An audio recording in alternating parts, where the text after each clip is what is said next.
So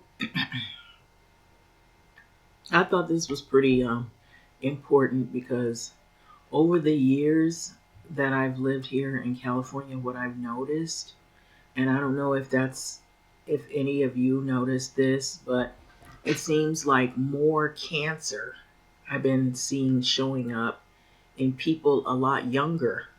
And, I noticed recently that, like you'll have medical institutions that are really hyper focused on colon cancer in people that are under the age of 50, because there used to be a time where there were certain tests you couldn't get until you reached like the age of 50 years old, and they wouldn't give you those tests because it was thought that the cancers show up in people that are a lot older, or or at least have lived half their life, um, and that it's more prevalent in people over the age of 50. So now what I've noticed is cancer seems to be also something that is just on the rise for people that are under the age of 50. And I guess when that incident happened with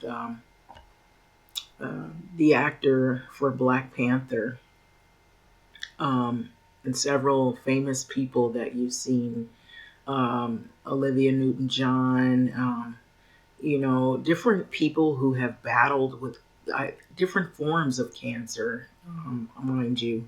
Um, some have died over the age of 50, and some have been under the age of 50. And it seems to happen more frequent than what it was before. And um, and so it's I believe they feel that it's becoming more prevalent all around. But what they don't tell you, um, is that there are things that are in our environment, or that are placed in our environment more, where people are noticing that it has a lot to do with the links to why people are getting cancer a lot more often. And so if it's some kind of a leak, or if it's something that is a factory, or some kind of drilling they're doing, or something that is close by in the area, it causes cancer to become more prevalent. And so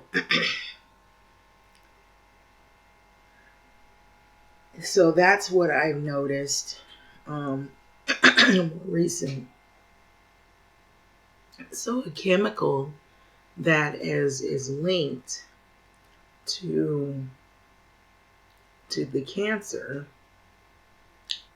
um, and I'm looking at right now I'm looking at some names of some people, but they say that the rates are 40 times, it's a high cancer rate, 40 times more toxic than previously thought by the Environmental Protection Agency. So this came out by October the 20th, 2022. Lucas, Finton, and Memphis Commercial Appeal. So this is just one group, one situation, but I would believe it's more prevalent now than ever before.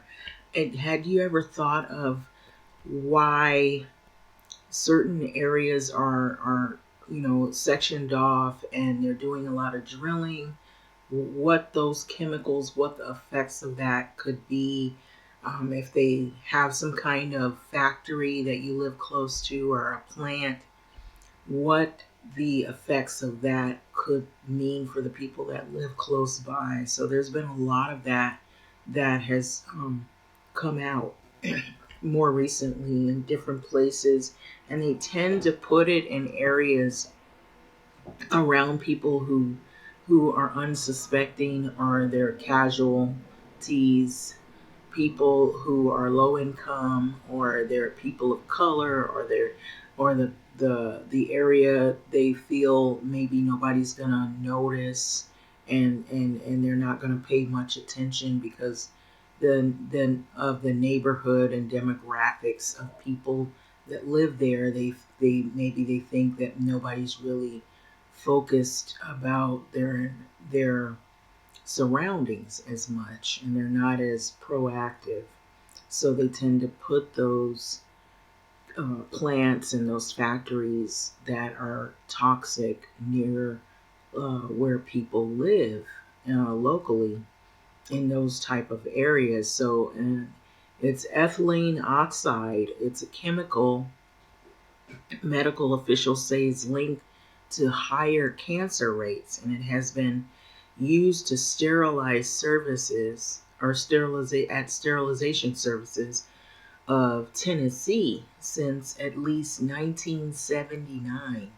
And so a lot of people maybe they noticed it, and it hadn't been really maybe people might have said something about it, but nobody was listening to them, and the people that live in the community. And so since we're talking about climate change, the environment, what about the things that are already in your area that you may not have really had a lot of support on, you know the regulations of what they can and cannot do in the surrounding neighborhoods that could cause the higher risk of cancers and different things that you might not even realize could also contribute to the why.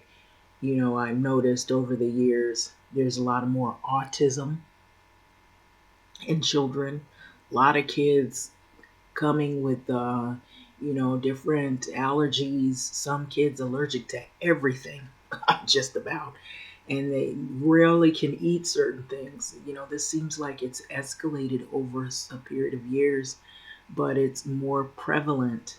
And like I said, the cancers that are happening, like colon cancer, and they say it's primarily a large number of younger black people getting uh, colon cancer, they claim. Now, I'm not showing any statistics and whatnot, but these are the things I'm just throwing out there, and that I've heard that have been like really, really,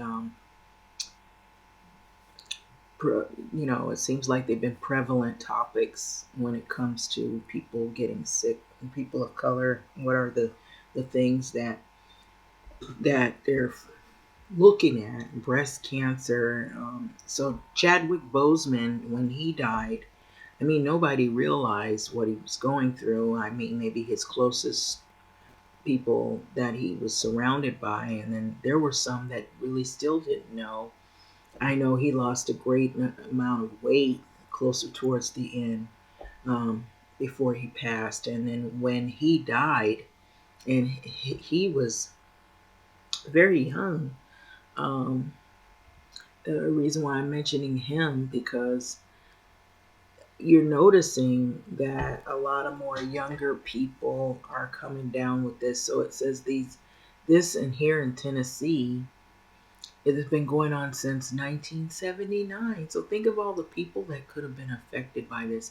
So it said that the director of Shelby County Health Department, Dr. Michelle Taylor, Sterilization Services of Tennessee, located in South Memphis on Florida Street, is a commercial sterilization facility that uses ETO to clean medical equipment. So the EPA identified the facility as an elevated risk for those who live in that surrounding area. So, along with introducing some background on Sterilization Services of Tennessee, including the facility being permitted since 1985. So, Taylor introduced a cancer study to compare the areas in Shelby County um, that they return higher rates or higher cancer rates.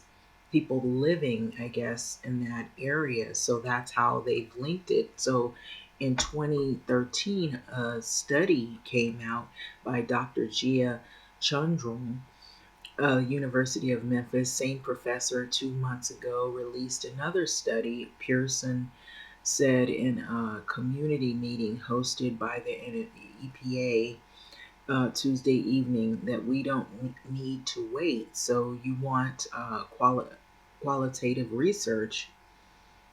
How many people here know somebody who has died of cancer or has been sick themselves with cancer or cancer related illness? So, in an approximate 4 square mile area, South Memphis, the lifetime risk of cancer for the immediate area is 100 out of 1 million, according to EPA. But this means that 1 million people are exposed to the sample level of ETO for 24 hours.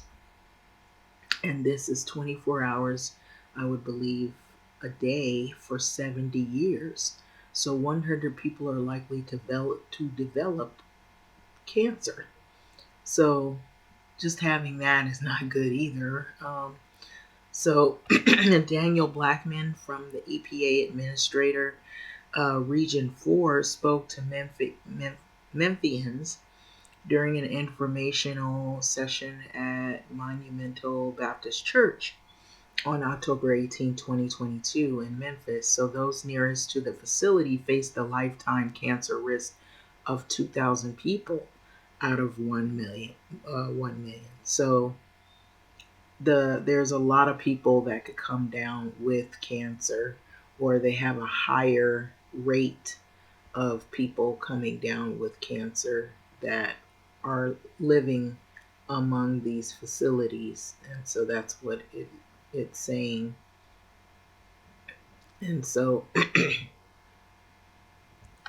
it seems like people are more aware now of what is in your environments that could create people to get more sick easily with diseases you wouldn't believe. But the fact that cancer is happening to people a lot younger is really alarming. Um, and even when it happens to just people in general, it doesn't mean just the age, but for it to happen so frequent. So representatives from the EPA also spoke, emphasizing the number shown on the map are models and not realistic. But they also said monitoring ETO regularly, the way ozone and particulate matter are, is not possible right now. So the nature of the chemical itself makes it very hard to measure. So this is said by Madeline Beal, the senior risk communication advisor for the EPA. So we can measure it at high levels. Unfortunately, with the science, we cannot monitor the ETO at levels we feel are um,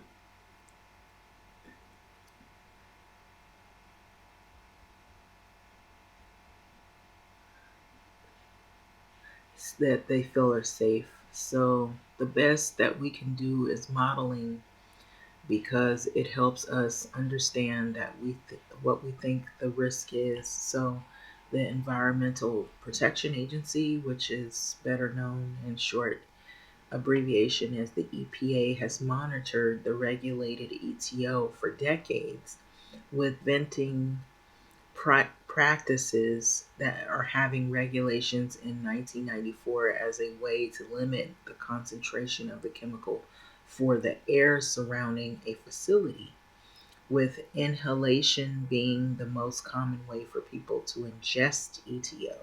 So think about it. There are things that are in the air that are created from some of these factories and some of these plants, or if there's a leak, it might mess with people's respiratory breathing. It could cause cancer. It could cause a number of cancer-related illness, things that you're trying to be safe as possible. But here you have people placing um, these toxic chemicals right in your neighborhood. And so now the question is here: where are these places and why do they pick your neighborhood, and who's being affected and how safe is it? There's lots of surrounding questions to all of this. So it says Sterilization Services in Tennessee uses three different venting practices. So one of them is which has been unregulated by the EPA since 2001. So think of all that duration of time where that stuff has been released in the air. You're breathing it and you don't even realize it, or maybe it's going through the water filtration system and you're drinking it. Notice the kids could get sick with different things. Before you even have kids, the kids might come out with some kind of developmental delays because of these toxic chemicals being placed in your environment. So between 1994 and 2001, all three practices, sterilization chamber vents, aeration and room vents, chamber exhaust vents, were controlled by the EPA. But however, in 2001, chamber exhaust vents which are commonly called back vents, were deregulated. And so the deregulation stemmed from some facilities overfeeding their monitoring machines in 1997. And so it causing explosions at a few of the locations. And so you'd ought to think about all of that, how that affects your environment when these things are taking place. So I'm just adding that in there. So the EPA, they conducted an investigation in 2001 and stripped all regulations for the back vents. So in South Memphis, over 80% of the emissions from the Sterilization Services of Tennessee come from what are called fugitive emissions. And that doesn't sound like a great name, does it? When you hear it being, titled that, which are any emissions coming from unregulated areas such as windows, doors, and back vents. And so that means it's being released in the environment.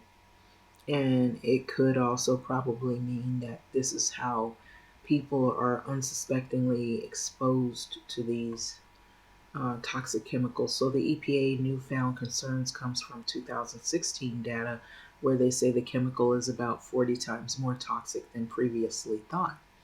So Caroline Freeman, the EPA's Region 4 Air and Radiation Division Director, said that new regulations are coming out but would not specify what they would be. They haven't specified that, so a public comment period will be open and the final rule could come as soon as 2023, which is next year. Following that period would be a 3-year period for existing commercial sterilizers. And so this is including Sterilization Services of Tennessee to become compliant with the regulations. So it has, what I see it as, it boils down to money and what they'll allow and what they won't allow. And these factories or whatever they're doing, um, they'll try to do whatever they can to keep these factories going because you got people working there, they're being exposed. Then you have the people that live in the surrounding area, they're being exposed to those chemicals. You could also have lawsuits as well that will follow if the link is more prevalent in those areas around those plants. And then you'll have like class action lawsuits if you have like groups of people, if they do studies and find out that in fact the people that living in the surrounding areas of people that are having children, the children are coming out maybe with certain diseases that are somehow linked together, from these plants and the plants that are out there, the toxic chemicals that are being released. So Sterilization Services of Tennessee is part of the 3-location chain of sterilization services, with the other 2 located in Richmond, Virginia, Atlanta, and it is a company's first location was in 1976. That is the second largest of the 3 at a 45,500 square feet, um, and that's this how large the facility is.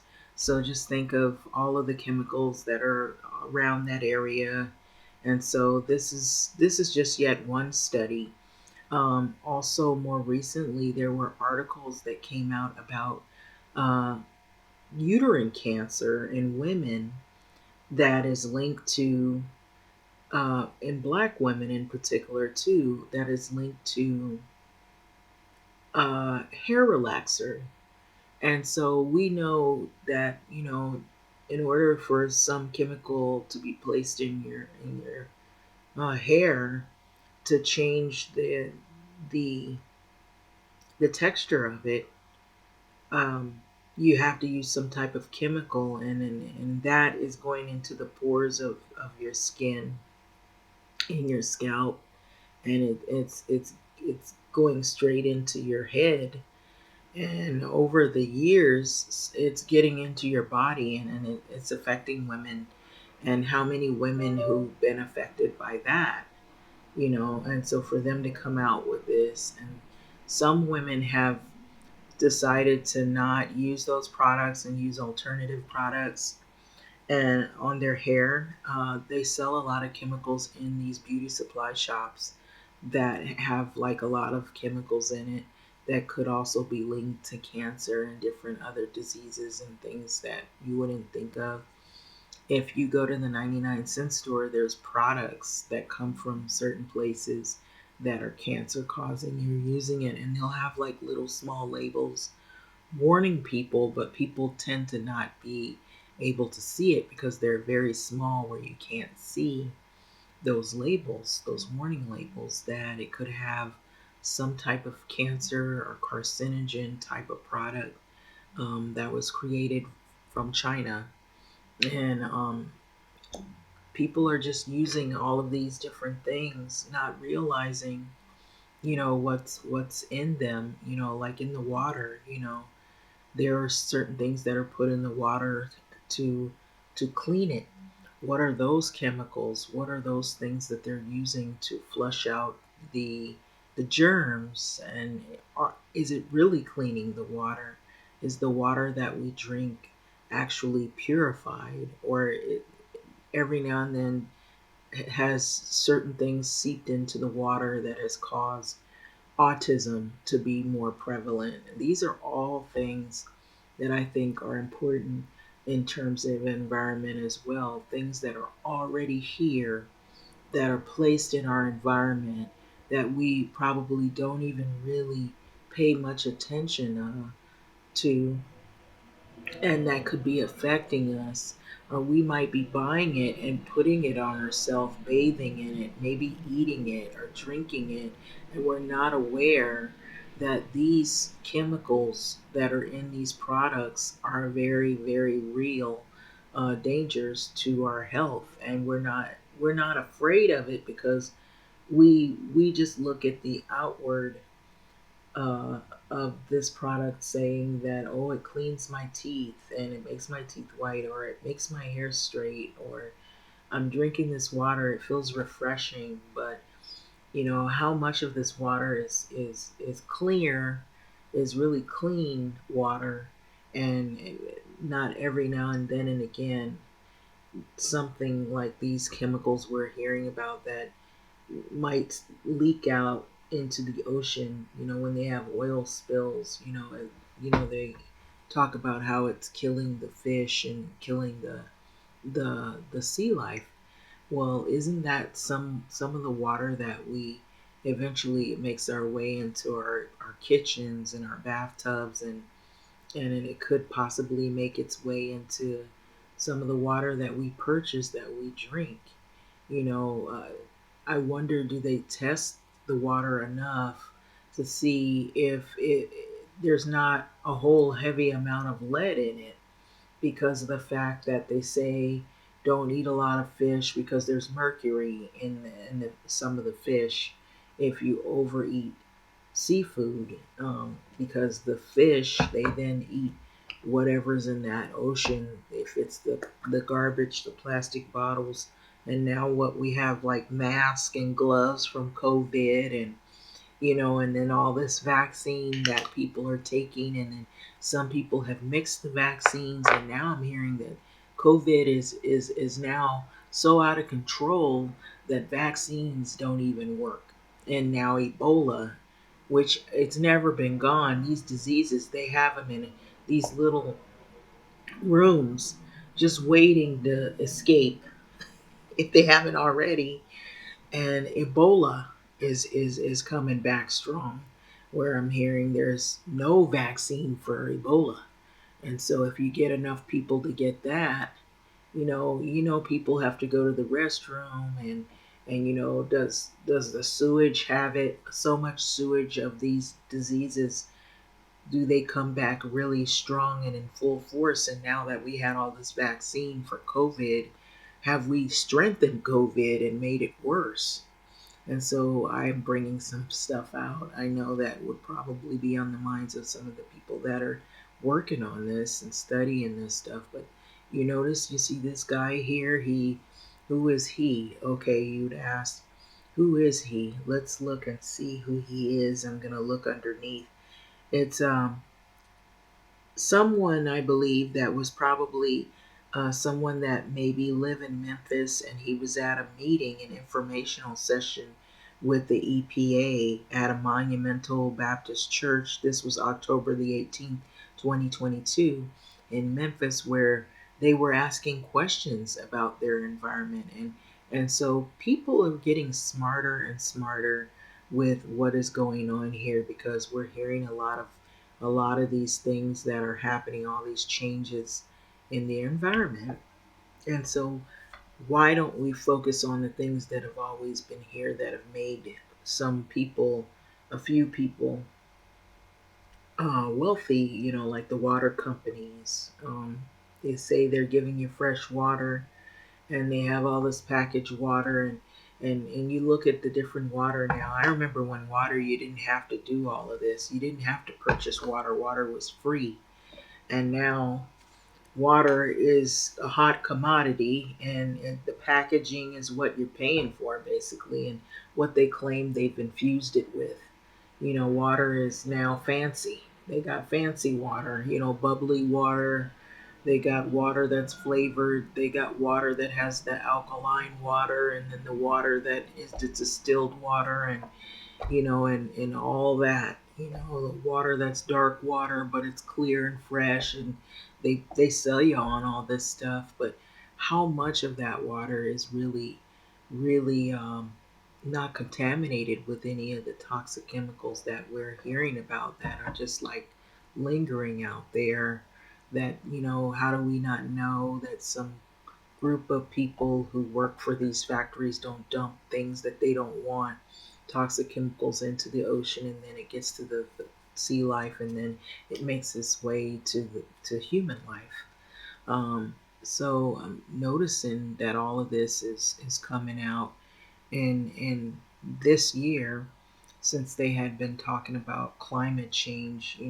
Some of what's already been contributing to the changes have not just been people in general. Sometimes your biggest contributors to some of these things that they're talking about is fugitive emissions and whatnot, like they mentioned, is these companies that make a whole lot of money, billions and billions of dollars.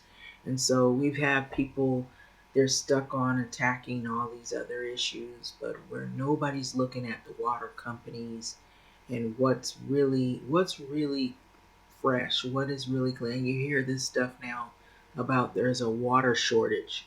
I saw where this group of people were going to use tomatoes to try to produce more water, because they're claiming that water is now going to be almost to the point which we need water to live, right? You need food to live. These are basic needs now that are now placed on notice in the minds of people, that there's in short supply. That's when you know it's time to worry. When your basic things that people need to survive, just to live, not things that you want like clothes and cars and things like that. This is your basic, sleep, a place to live, water, food, your basic essentials. And here now you gotta worry, is it safe for you to drink? Is it safe for you to eat? Is it safe for you to live in this neighborhood? So these are the things that are now on the table.